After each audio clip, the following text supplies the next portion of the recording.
So earlier, till maybe 1990s, the entire data was structured. Structured means you will be able to store them in tables like this, right?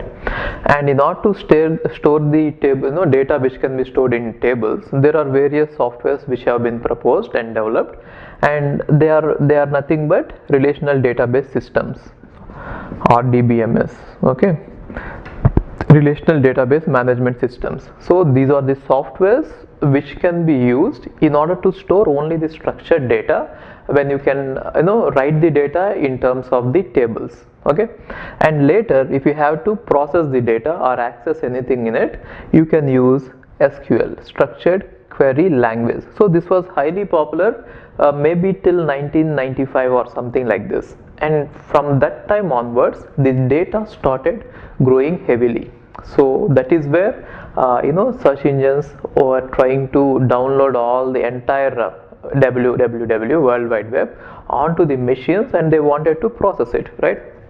Now as the data is now unstructured, the problem is how do you store it? So you cannot store it in tables, then how do you store it? Okay, and also the size of the unstructured data. For example, if you look at this World Wide Web, it is growing exponentially, right? Every year this the data is doubling. Now how do you store it reliably without spending too much cost? So what I mean to say is, the first challenge was, if you have to store this data, then you might have to scale up vertically, which means on single machine, if you try to store the entire data, you might have to increase the configuration of the single machine in such a way that its hard disk capacity should increase and its CPU should increase, and the network, which means the rate at which you can fetch the data from hard disk, that should increase. Now if you try to increase all this for a single machine, the cost of the single machine is going to increase exponentially, right? So what I mean to say is, it is called as vertical scaling. So if you go with this vertical scaling kind of thing, the cost is going to be exponential. Therefore people thought of horizontal scaling, which means without using machines so powerful like supercomputers, just by using the regular machines that we use at home, they are commodity machines. Now if you could get the same configuration which we need, then the cost will be lesser. So what I mean to say is, instead of storing entire data on one single machine and trying to increase the configuration of this single machine, which is going to cost you exponentially, we can actually use many commodity machines. So what is commodity machine is, the configuration will be less compared to this supercomputers. You can think of roughly as the CPUs that we use at home, okay, and they will be cost effective, and they can also perform the same way that this particular one single computer with heavy configuration can do. Now the people started moving towards commodity machines. See, data automatically started moving from RDBMS, which structured data, towards unstructured data and semi-structured data, and people started moving from single computer to a cluster kind of thing, where we can use commodity machines. Now the main problem is, there are various teams that were working. They want to store the data and they want to process it, and they want to use the commodity machines. Therefore whenever they write their applications, there are certain things which are common for all of them. So what is the first thing is, they might have to distribute the data and then store it on various commodity machines, right? Therefore data storage has to be done, right, for every application. And the second thing is, they might have to handle the failures and crashes, right? There can be failures of the hardware devices because they are commodity machines, they are not very reliable, okay, and also they are using open source software on this, right? And so there will be no support, or they are not very well implemented at the very early stages. Therefore you might have to handle both the failures, right, which means the crashes, as well as the hardware failures. So if you are trying to do some other work like crawling the entire web, you might have to write your program which will crawl as well as store the data, which means apart from the work which your main focus is, you will have to do write the program for storing the data reliably and then handling the failures, and then you might have to write the heart of your program, right? If it is a crawler, or if it is building about indices, or if it is a sorting, so whatever it is, the heart of the program is going to come here. Now almost all the teams in companies like Google, they generally have all these requirements. They generally work with big data, and so everyone has to store it and then conduct some kind of reliability checks, and then they will have to do the main thing, the heart of the program. Now what Google thought was, okay, if everyone has to do it, then let's try to pull out all the common things, and let's try to put all those common things in a framework, so that other people or the developers who are just working on their problem will just focus on the problem at hand without focusing on these common things, right? So they have pulled out what are all the features required, and they have built a framework, right? Now using this framework, everyone need not write these programs to distribute the data and then do the reliability checks. The framework will take care of it, and then they will just focus on the work at hand, right? Similarly, they have also come up with a programming paradigm. So this is about the storing the data, right? And in order to so once you have stored the data over various machines, now you will be able to use the entire power of these machines when all of them are working parallelly, right? Therefore, they have also come up with a programming paradigm. So programming paradigm is, it is a new way of writing the programs in such a way that all the machines will work in a parallel way. So they have also come up with a concept called as this MapReduce. Okay, so for storing the data, they have used some Google file system, a distributed file system, and for processing the data they are using MapReduce, right? And roughly around 2004, I think 2003, in 2003 what they thought was, okay, if they open it up, which means if they tell about this to everyone, especially in the open source community, they will be able to contribute more to these systems, and these systems will evolve, right? See, recently the trend is inviting the community to solve a problem rather than a company solving it by itself, right? So this is now the huge very popular thing. So any company, if they have any problem, generally they are inviting the communities. Maybe if you look at Kaggle or other websites, if a company is having some problem to handle, they are just conducting competitions using which community will be able to provide the solution, and then these people, they will be using the solution. See, most of the times the best solutions are now provided by students, not by the employees who have a lot of experience in the companies. Okay, so similarly this Google, it wanted to open it up, and so they have published how they are using their systems in order to build this reliability, data distribution, and then the data crunching. So in 2003 they have proposed the paper Google File System. You can Google it out. So it is Google File System. In this paper they have explained how they have implemented the file system, right?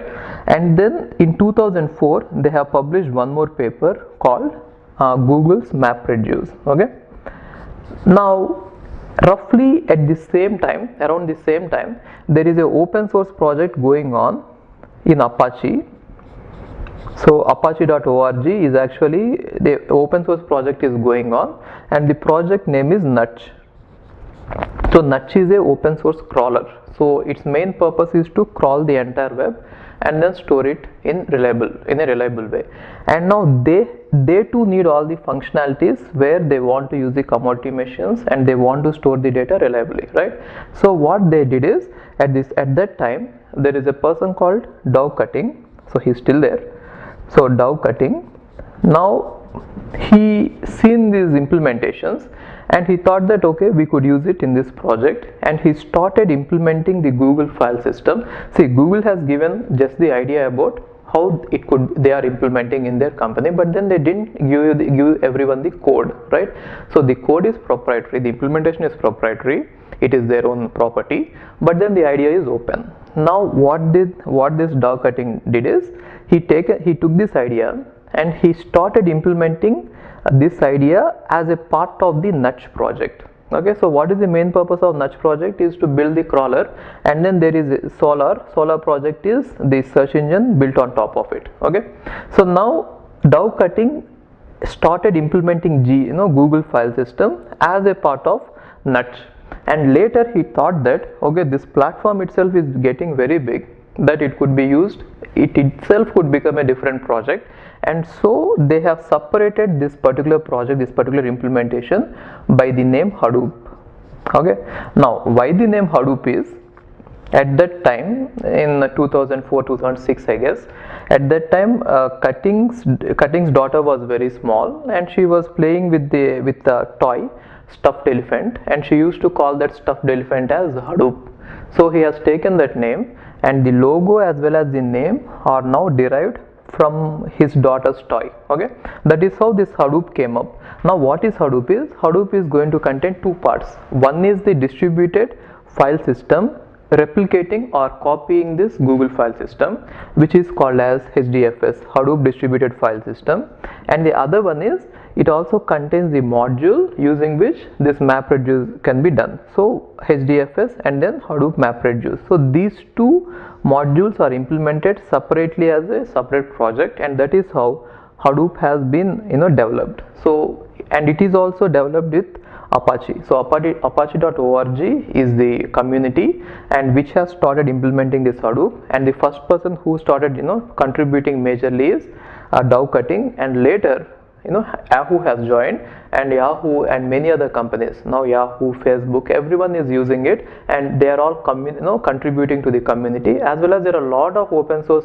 people, there are a lot of open source community enthusiasts who are contributing to this. Okay, so that is the story behind Hadoop. Now just after designing Hadoop as a project, the entire Hadoop ecosystem has been built. So what is the main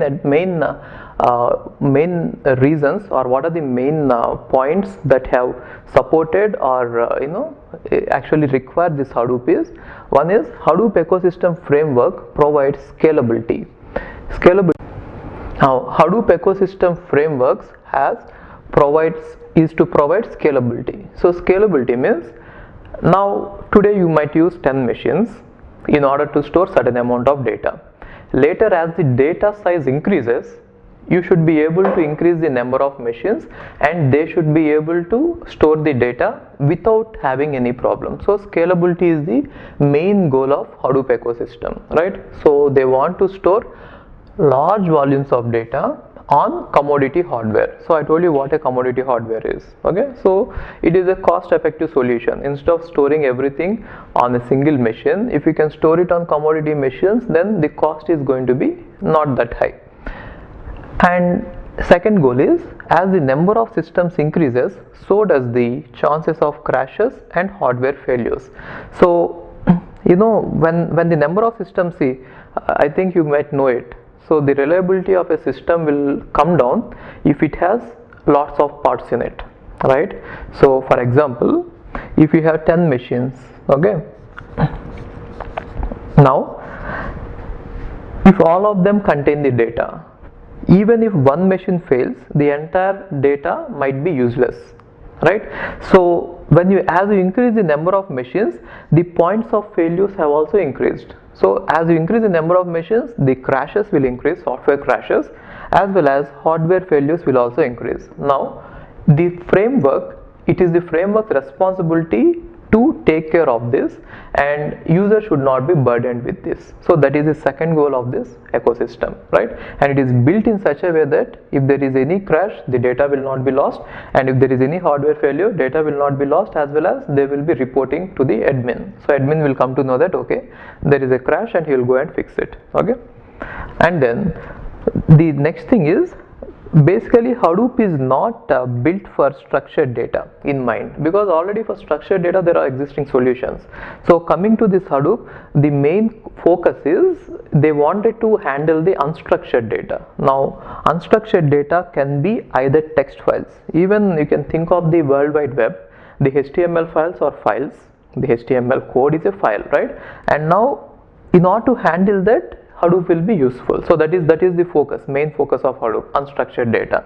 And also videos can be handled, images can be handled, right? So which traditional database systems were not able to handle. So that is where Hadoop wanted to focus. Now it doesn't mean that you cannot store tables in Hadoop, but then it is not the main reason or the main motive behind Hadoop. And the next one is graphs of social networks. So which means you can think of Facebook data or LinkedIn data, right? So when there is any social network, then you can easily be able to store it and process it. For example, there are certain algorithms like depth first search, breadth first search. All this can be implemented on Hadoop very easily. Okay, and then streaming sensor data. So as the sensors are increasing, right, the data that we are getting is huge. Now how do you store it and how do you process it? Again, that is also unstructured data, right? So everything. So its main focus is to handle different types of data which were not being handled by relational database systems. So that is the one of the goals of Hadoop. And then Hadoop facilitates a shared environment. It helps to allow multiple jobs to execute simultaneously. So which means we are talking about how we can schedule the jobs on the machines in such a way that all the machines will be working parallelly without any wastage, right? So using the MapReduce, we will be able to handle it. So these are the main goals for which Hadoop is designed. Okay, fine. Now let's look at what is the heart of the Hadoop. So basically you can consider the heart of the Hadoop to be containing only these three things. One is HDFS, other one is the MapReduce, and the other one is the yarn. Okay, and on top of it there are nearly hundreds of tools as well as libraries which are provided in order to make the efficient use of these three. So heart of the Hadoop is these three components, and on top of it we have various other tools available. So all those tools put together, that is called as ecosystem. Now first let's see what is the main heart. So here HDFS is the distributed file system whose main aim is to store the data efficiently and reliably on the commodity machines. And then we have the MapReduce. So the MapReduce main aim is to do the data crunching. So how does MapReduce work? I'll do a next video. In the next video I'll explain you exactly how a MapReduce works with a beautiful example. You will understand clearly how this platform works. Okay, and then yarn. So yarn is actually used to, okay, so one thing if you want to understand the difference between the other types of programming paradigms and the MapReduce is we don't want to move the data around. Okay, so earlier what used to happen is we used to have a program and then we used to send the data to the program to get the output, right? But here coming to big data, since data is huge, we put the data on a cluster or let us say a machine, and now instead of moving the data to the program, we move the program to the data. Why? Because data is huge and program is small, right? Now having this data awareness, which means where a particular data is present, and being intelligent, which means where do you want to schedule the on which machine you want to schedule certain MapReduce tasks, will actually increase the efficiency. Therefore yarn is a module using which you can specify various things like how many mappers you want to run. So it is actually a resource manager, you can think of it that way. Now when you have installed Hadoop on let us say 100 machines, sometimes you might want to run the MapReduce on only few machines, right? And then you want to manage various resources. So you might want to say where a particular program has to run the mappers and how many mappers have to run and how many reducers have to run. Okay, I didn't tell you exactly about what is MapReduce. Later I'll tell you about them, but now the basic task of yarn is to manage everything in the cluster. Okay, so these three are the hearts of these three put together will become the heart of Hadoop. On top of it there are various tools developed, hundreds of tools are there, and all these things put together is called as Hadoop ecosystem. Now we'll discuss about the most popular tools and libraries which are proposed by various companies for various purposes. Now let's look at the Hadoop ecosystem. Okay, so now if you see it, HDFS, yarn and MapReduce are basically the heart of the Hadoop, right? And apart from it, there are certain tools and libraries written by various companies and various contributors to make certain things easy, right? So if you try to use those tools, you will be able to do certain kinds of applications easily.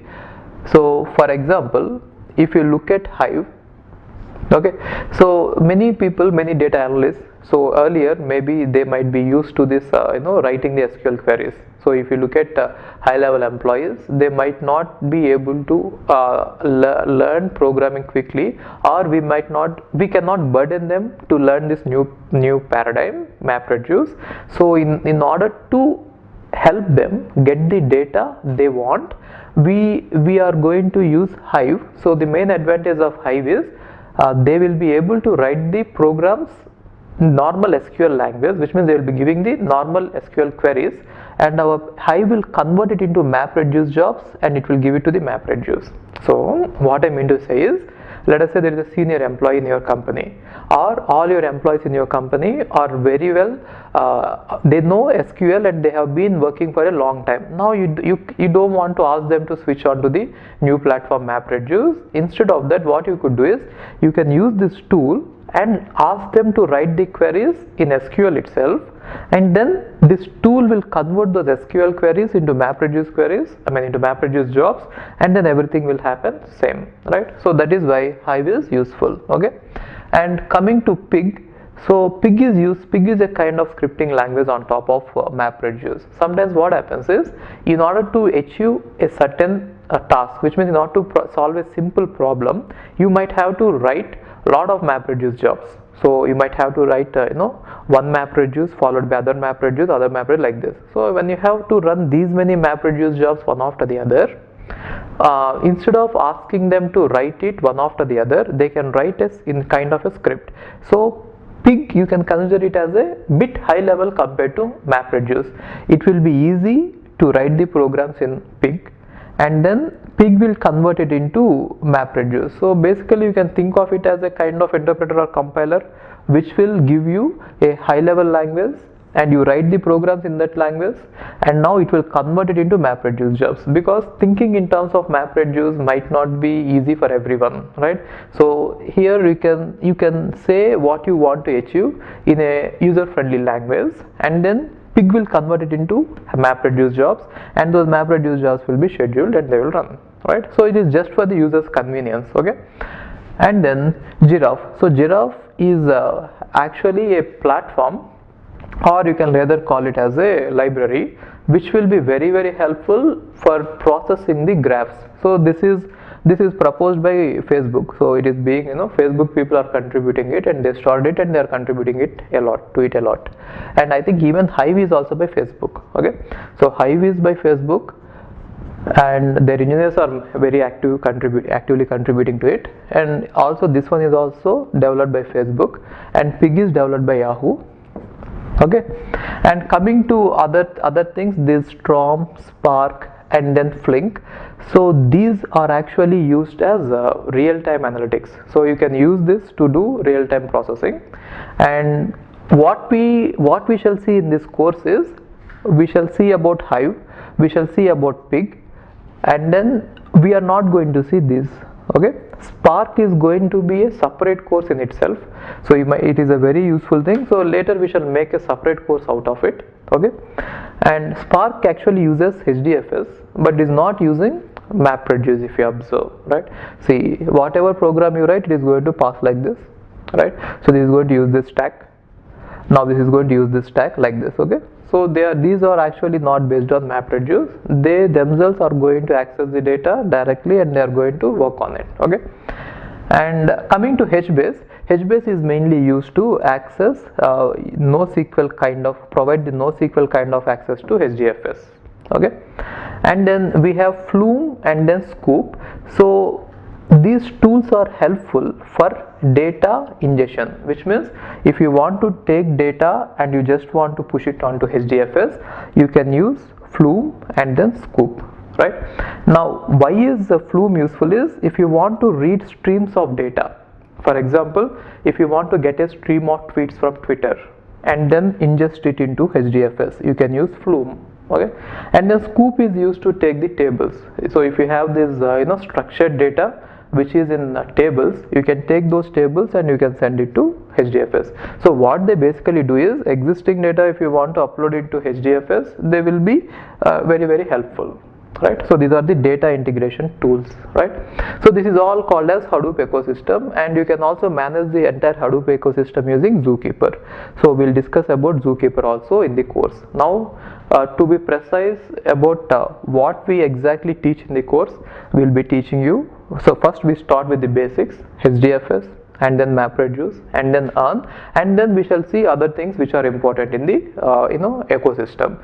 So one thing is, we are going to teach the Zookeeper, Hive and Pig, and then we shall teach this HBase and also these data integration tools. So only thing that we are not seeing is this one, and also there are other useful things as well, like Mahout is there, right? So, and there are really hundreds of tools which will be useful for a specific task. So after you learn all this, based on your task, you will be able to choose the right tool, and also you will be able to write programs using that tool. So once you know how to use all these tools, then just using the other tool is simply like using the APIs. So it is very easy, right? So based on your task at hand, you will have the knowledge to choose which one to choose. Got it?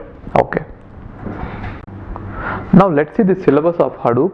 What we are going to discuss in this course. I'll just give you a brief overview, and while teaching the course, we'll get into the details. So here I'll just give you a brief overview.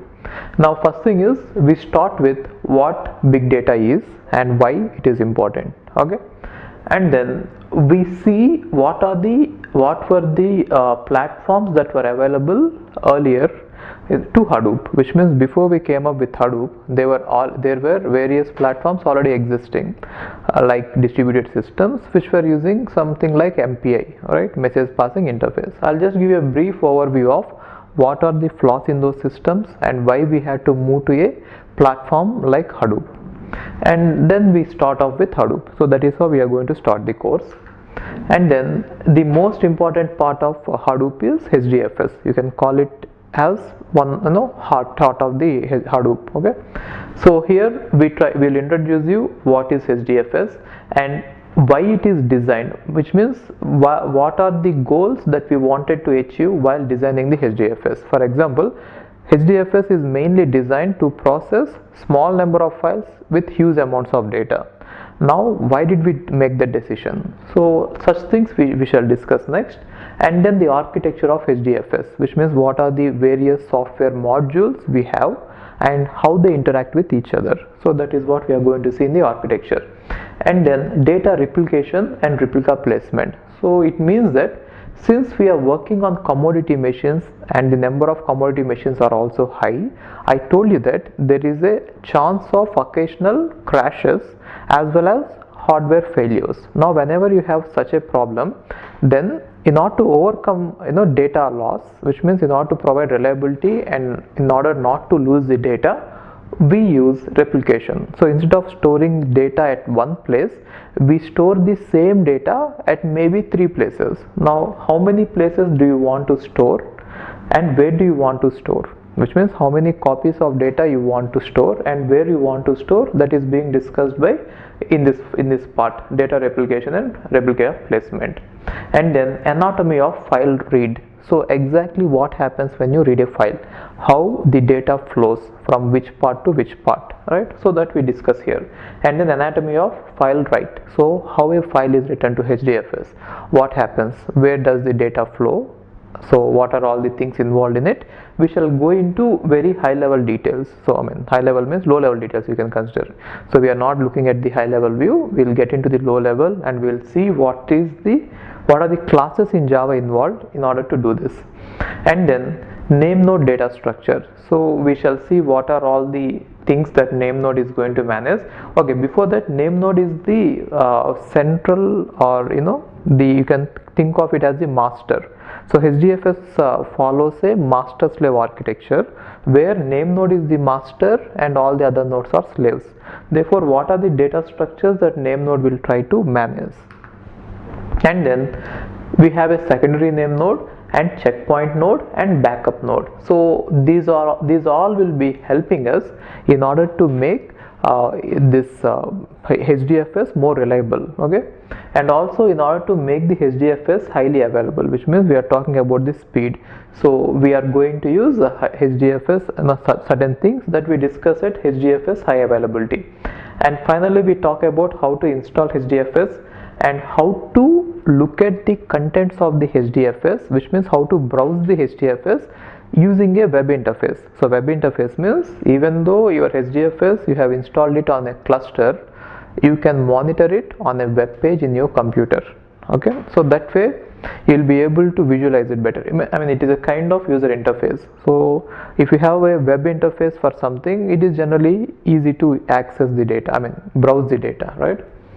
And then HDFS command line interface. So what are the commands we have in order to interact with the HDFS? Just like how you interact with a normal file system, like commands like ls is there, right?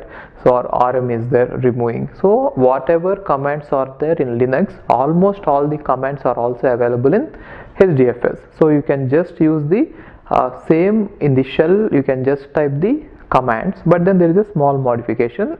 We'll tell you in this part how to write the commands at the shell, right? And the next one is HDFS permissions. So we'll talk about what are the permissions given to various users and various groups and others. Based on it, we'll decide whether a user can access a file or not. And then list of commands, we'll tell you what are the total commands which are available. And HDFS federation is a concept where so as I told you that name node is a master, almost all the data is managed by name node, but then the amount of data that can be managed by a particular node in its memory is generally limited. So instead of vertically scaling it up, we do horizontal scaling, right? So what we do is we spread the file system image over many nodes instead of having one single node, right? So this is called as HDFS federation. Okay, you might not be able to understand whatever I'm speaking now, but then don't worry about it. When we get into the course, then we'll give you with examples. So I'll explain you about what a file system image is and how it is distributed, everything. So I'll take with examples slowly. Even if it is not clear now, don't worry about it. And then configuration files overview. So we can have configuration files.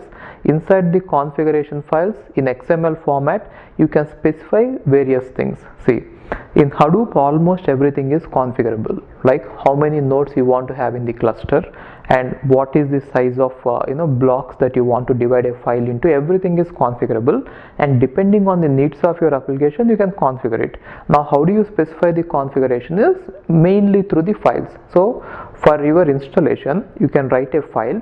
In that file you are going to write what is the property and what is its value in XML format. I'll also tell you what is XML format and how to write files in XML format, and then how they are used in Hadoop here, okay? And later some other programs will read these files and understand your needs, and then accordingly they will act on it. And Java API for HDFS. So from a Java program you can access the files that you have stored in HDFS. Now how do you access the files? So that is where API is going to be useful. So we discuss about it, and after that we'll give you few assignments. So assignments as well as the solutions. So we'll give the assignments and solutions, and after attending all these classes it will be easy for you to answer these assignments, okay?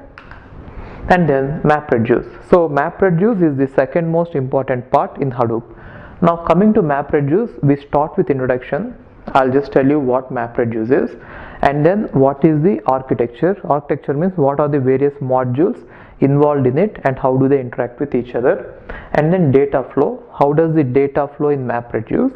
So which means after the map phase, where are you going to write the results and how are these results passed to the machines on which reducers are running. So the entire data flow we'll explain here. And then MapReduce driver. So you have to write something called as mapper, something called as reducer, and you have to write the driver. So why it is important we shall see when we get into the course. And there is something called as combiner.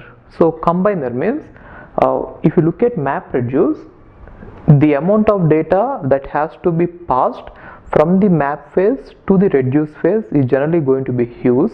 If you can use the combiners, that data that has to be passed from one machine to other machine will generally reduce. So that is where combiners are going to be used.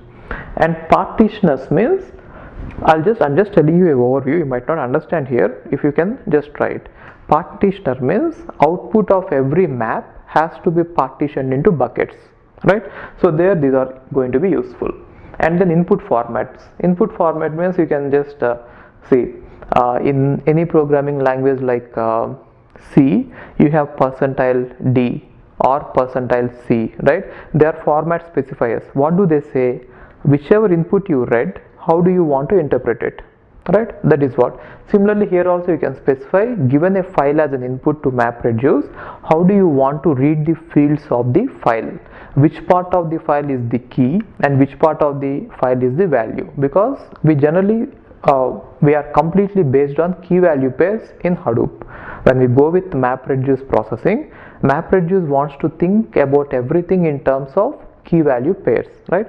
Now this input format will specify which part of the file is the key and which part of the file is the value, and how many keys and values are present in the file, and everything. So input format is about it. And similarly output format will also say the same thing. How do you want to write the data to the output files, right? And then shuffle and sort. So after map is over, we'll have to shuffle the data and sort the data. So that is where shuffle and sort is going to be helpful. And then distributed cache. Sometimes what we do is, before starting the MapReduce is a platform where instead of moving the data to the programs, we move programs to data. But then still there might be a need that if you could make a small file available at all the nodes, it will be useful in some applications. There we are going to use distributed cache concept. So distributed caching means we want to make a small file available at all the nodes. Okay, I have been using the word node. Node is nothing but a machine here. Okay, and then the next one is map side join and reduce side joins. So if you know this database joins that we generally perform in RDBMS, we can do the same thing in Hadoop as well. Now where do you want to do it? Either in the map side or in the reduce side. We can do it at both the sides, and I'll tell you how to achieve it. And then we have counters. So counter is going to count everything. And then we have MR unit. MR unit means we are going to do testing. So we'll also tell you how to test the MapReduce programs by using unit testing. And finally, we even can specify the configuration for the MapReduce jobs using the configuration files. And we'll give you a small program in order to use a custom partitioner. Custom partitioner means, see, partitioner or sorting, they generally are already provided by default, but if you want to override them, if you want to write your own partitioner, you can do it. That is a custom partitioner. Now after this we are going to give you 5 assignments. Okay, and after attending all this, it will be easy for you to do the assignments. And even if you are not able to do it, now Yarn is the resource manager in Hadoop. So which means you can specify about where do you want to schedule the jobs, like how many maps you want to run, how many reducers you want to run, and which machines, how many machines you want to involve in it, and everything. So you can almost specify everything to Yarn, and Yarn will take care of it. Earlier, see, even MapReduce also follows a kind of master slave architecture, where there used to be a master and all the other nodes used to be slaves. Earlier there used to be a concept of job tracker and task tracker, where job tracker is a node which is the master and all the other nodes are generally task trackers, which are the slaves. But what happened is, from Hadoop 1.x there used to be this job tracker and then task tracker, but from 2.x onwards it is changed, the concept is changed, and people have started using yarn. So we'll explain you exactly, I mean in detail, about how resources are managed by yarn. Okay, so you can think of it like this: whenever you submit a program, yarn will take the program and it will decide about where to run the program, and it will send the program to those particular nodes and then start running it. So that is what yarn is going to do. And here also we'll give you 2 assignments and they'll be easy. Okay, after watching it, it will be easy. And then setting up the Hadoop cluster. So if you have a cluster available with you, I'll explain you about how to install and then configure the cluster. But most of you might not be having the cluster. Then what you could do is just watch it for now and just remember it. Later, whenever you get an access to cluster, you can do it. So we generally explain you everything in pseudo distributed mode, and you need not have a powerful laptop. Normal laptop will be sufficient. Just we run the programs in pseudo distributed mode. If the program is running in your computer in pseudo distributed mode, you can assume that it will run even on the cluster. So you need not use the virtualization, and you need not create a cluster on your laptop, which is going to be, one is hectic in order to install all this. Second thing is it is very error prone, and the next thing is, it is resource intense, which means your laptop might not be having the capacity in order to install 4 virtual boxes and then set up a cluster. So instead of doing all this, I'll just explain you everything in pseudo distributed mode, and whenever you get your hands onto a cluster, you can install it, and we'll show you how to do it on our own cluster. Okay, and then we'll also tell you how to configure the Hadoop cluster. So basically it will involve setting various parameters in the configuration files, and also we tell you how to provide security here. And finally, coming to administration of Hadoop. So this might not be useful if you are going to go as a developer. Still, we'll be teaching you this. It might not be of much use for a developer. So what we will be teaching here is what are the various data structures that HDFS will have to maintain in order to maintain the file system images and the log files. So the most important data is FS image, file system image, and the log files. So here we discuss about what they are. And then HDFS tuning. So tuning means everything can be, as I told you, everything can be configured, and based on certain applications, if you can tune your data, this Hadoop, it will give you efficient results. So for example, for some applications, having the block size of something will be useful than having the block size as very high. So all these things I'll tell you how they are going to impact the programs. And monitoring means how you can monitor everything, including the health of it. So which machine is working and how much data it is sending and which machine is down, everything can be monitored. So this is what the main task of an administrator. And after that, this is all about the Hadoop, the main parts. And on top of Hadoop, there are various tools, and all these tools put together is called as ecosystem. And the most popular one is Hive. So Hive helps you or helps the people to write SQL like queries. Not exactly SQL, but then they will be very much comfortable in writing SQL like queries if they already know SQL. So just to help them out, this Hive is proposed. So people can write SQL like queries, and those queries will be converted to MapReduce and they will execute on the cluster. That is the main advantage of it. Now first thing is we try to understand what Hive is and the data types of Hive. So data types means just like numbers, strings, all that. And loading and querying the data in Hive. So how do you load the data, the tables, and how do you query on it? And running the Hive scripts. So you can write a script and then you can run it. And then Hive user defined functions. You can also write user defined functions and store them, and you can call them when needed. And then we give you 2 assignments to understand about Hive. And the next one is Pig. So Pig is also one more tool, which is actually, so Hive is developed by Facebook, and Pig is initiated and developed and mainly contributed by Yahoo. There are open source contributors also, but mainly this company is having the supporting these projects.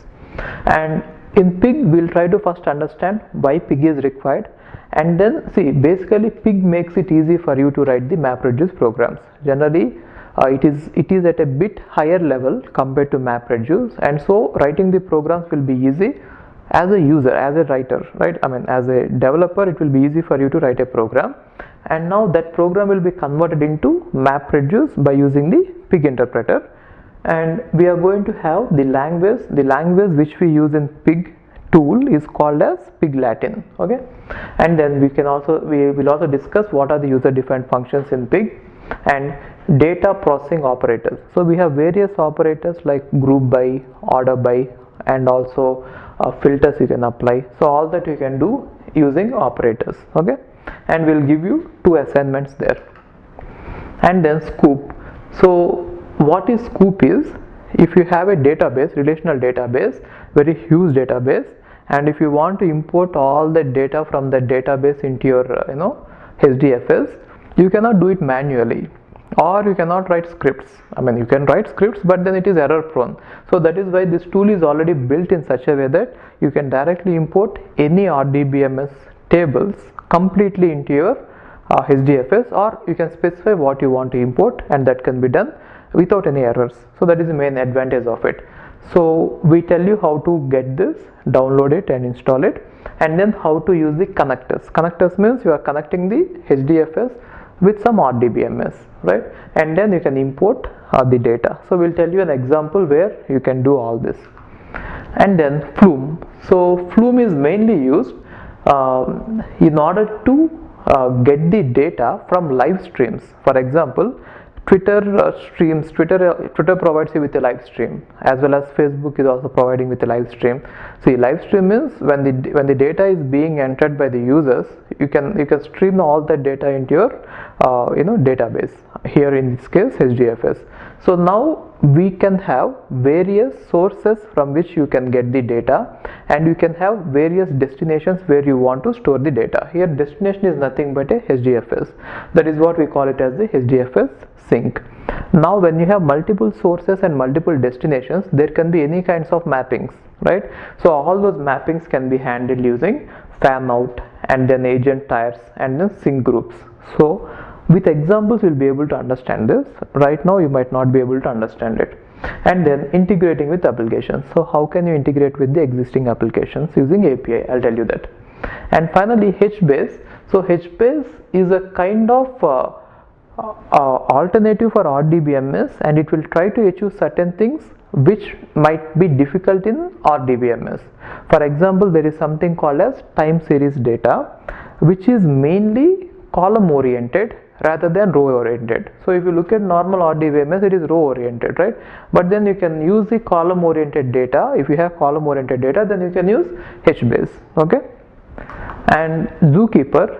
So Zookeeper is going to help you in installing and running all the parts that you have told you. So Zookeeper means the name itself says that if there are many animals, it is going to manage, and since you have the names as pig, hive, and then Hadoop itself is an elephant, right? So having the Zookeeper is nothing but it is monitoring everything. Okay. And we finally do a course project which will be helpful for you to implement this project. And if you learn it, it will be helpful for you to do it as a course project. I mean, one of your projects in BTech. And if you want to register for this course, you can visit my website. And if you have any questions, you can email me at bigdata.ravindrababu@gmail.com. Okay, fine.